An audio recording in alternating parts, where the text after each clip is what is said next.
Alright, I wanted to go over a few things about the Boss spray foam machines and some maintenance things and how to start it up. And I'm not going to start it up because it just gets too loud. You wouldn't be able to hear me. But on these compressors, it's just pretty simple. You have to flip this up right here on your valve to release the throttle.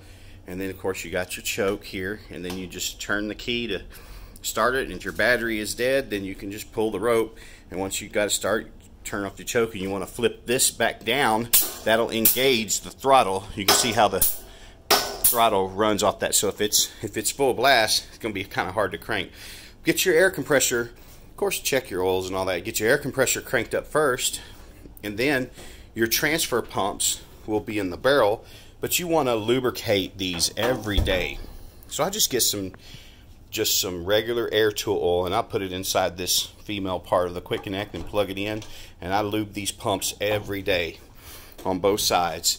And if you're using a mixer and open cell, put a lot of oil in that. It actually says 1 minute of oil time per 1 drop of oil for every minute of run time.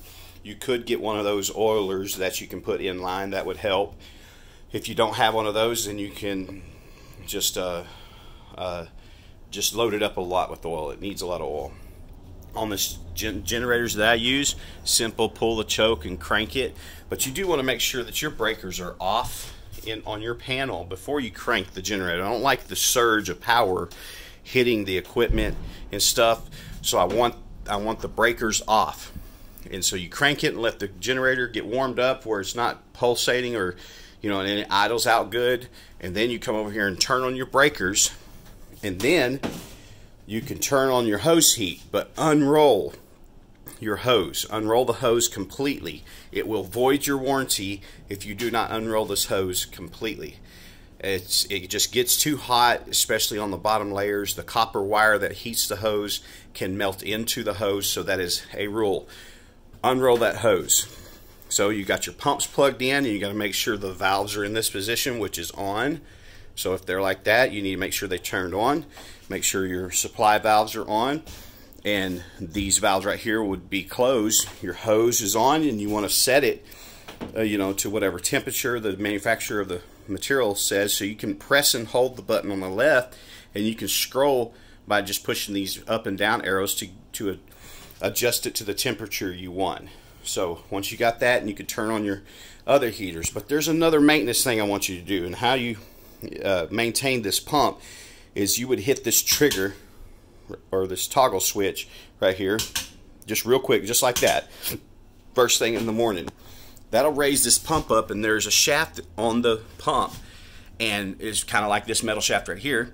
You want to clean that shaft off, and then down inside of this tightening nut, or what I consider a wet cup, you want to clean down inside on the A side pump. You want to clean down inside there, because it can be mixed with ISO, and you don't want that to start building up over time. So clean it all the way out every morning, and then add fresh oil that they provide, the pump lube oil in this bottle right here.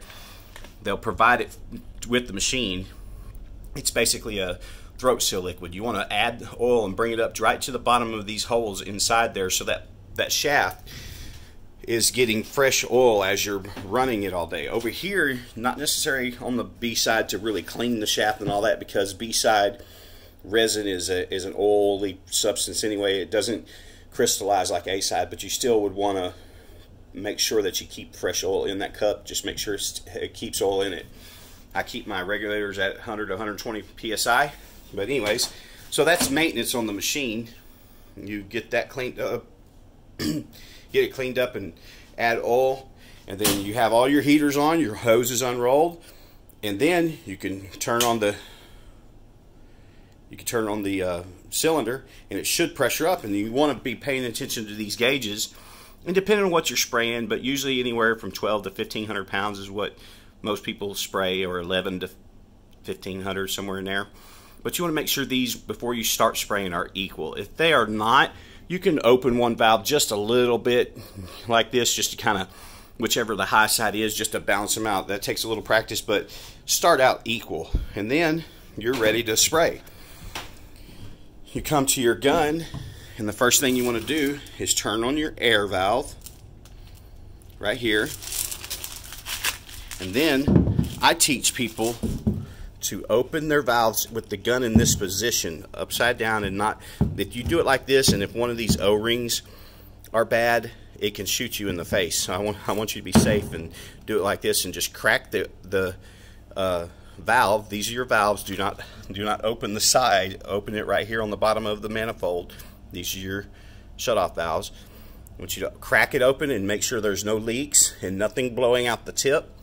And then open it all the way, and then crack the other side. Make sure no leaks, nothing blowing out the tip, and open it all the way. After that, you're ready to spray. All you have to do is push in on the button on the back, twist it to the left, and it should pop out like that. You're ready to spray. You squeeze the trigger, and it goes. I know there's a lot more to this than that. I just kind of wanted to give a quick tutorial on the proper way to start up the machine. And if you need to change your pressure on your gauges over here, it's controlled by the air motor there. You have a regulator right here. You can go up or down. If you twist it to the right, it gives this more air, which in turn will give that more pressure. If you need to go down, you go to the left, and then drop air off of here, and you can let the pressure down. So that's how you properly start up one of these rigs. I hope that was some help, and maybe pointed out some maintenance thing that you might not have been doing. Also, never leave ISO in your system for more than 2 weeks at a time. That's kind of the rule. You have to be spraying with it at least every 2 weeks, because moisture can penetrate these lines and crystallize in your lines and cause problems. So make sure that happens. So I've started actually putting, even though my guy had a typo there on the word more, but do not leave ISO an A-sided machine and hoses for more than 2 weeks without spraying. It can crystallize, and it costs you a lot of money if you do that. So I hope this was some help. Comment what you think. Let me know if you learned anything. Talk to you later.